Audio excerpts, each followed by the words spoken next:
You know, it really is difficult to beat your own drum, try to explain to people the passion you had when you set about putting together a product such as this. This being actually the third book that I've written, and me quite ready to share that I am by no means a professional author. It's not my thing. But I have spent a tremendous amount of time and energy in the space of human performance, getting a sense of what makes an athlete tick, what their limitations are, having done countless VO2 max assessments on athletes from all walks of life. I've been able to gain some interesting insights. And I knew that somewhere along the way, there was this book. And I've said it to a lot of the people that I'm close to and in my circles with obstacle course racing athletes and what have you. It's taken me 4 years to actually produce this little book. And it's not because I didn't know what to write about or I didn't have the content. It's just that it was a journey. It took me a long time to arrive at the conclusions that are left in this book. And it's a little mystical, I think. And you really do have to have an open mind when you approach this book. Because there's so much that we've been poisoned with in respect to how an athlete should train. You know, the whole concept of periodization training and do this before you do the next thing, and then do the next thing after you've done this. And everything is so segregated and aligned in such patterns that it's supposed to bring you to the promised land.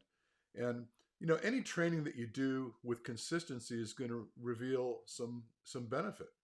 It just will. But I think that there's a better path.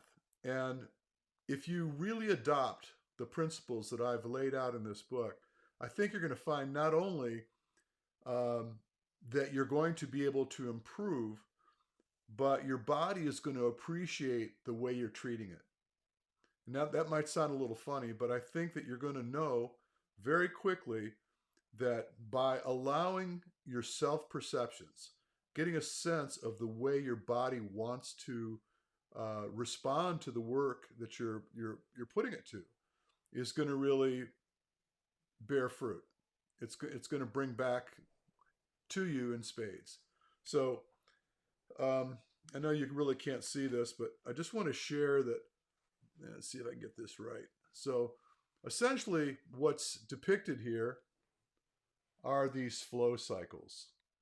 And these flow cycles are built around various intensities of work done against your energy system. And I use these unique icons, which I've used in my other books, to better portray, and I'm going to share that with you too. These icons represent various things that you do when you're training. And so when you're mapping work out, it makes things that much more simple, much more logical, actually. And so let me see if I can share a couple of these with you.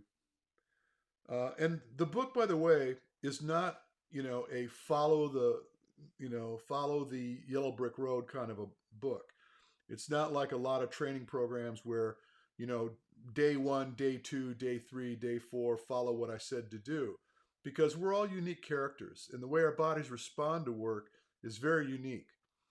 So what I've done is I've tried to teach you what to expect and how to approach the work so that you become in congruence with the way your body responds to the efforts that you place yourself in. And that's the big difference, where a little bit of trust, and you know what, I think it was Reagan that said, trust but verify.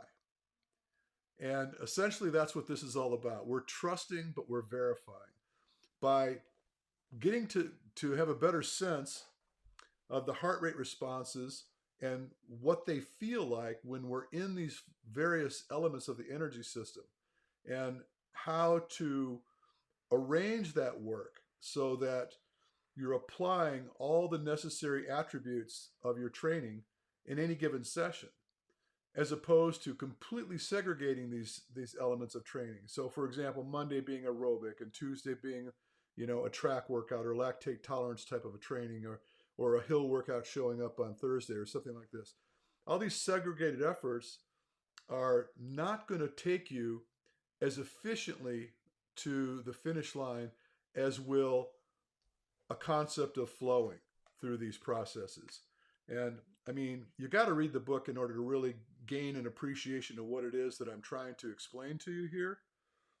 But I promise you, if you just open your mind, read the book, and try to apply the principles that I'm sharing with you in this book to your training. Go out and do one workout and just try to see what it feels like to flow through your workout. And again, when I say trust but verify, fortify what you're doing with heart rate, with data collection. You want to know that what your perception is in fact true. If you think you're aerobic, be sure you're aerobic. When you start to go anaerobic, be sure you're anaerobic. But then start to apply the work in various doses over the course of a given workout. And again, I don't want to give up the goat, but I could tell you, for basically $35, you can gain some powerful insights into the way you should approach your training. And it's not specific to running. It's not specific to obstacle course racing. If you're into high rocks or anything that's going to be, by the way, the principles I use here are similar to the principles I used in the program I wrote for CrossFit.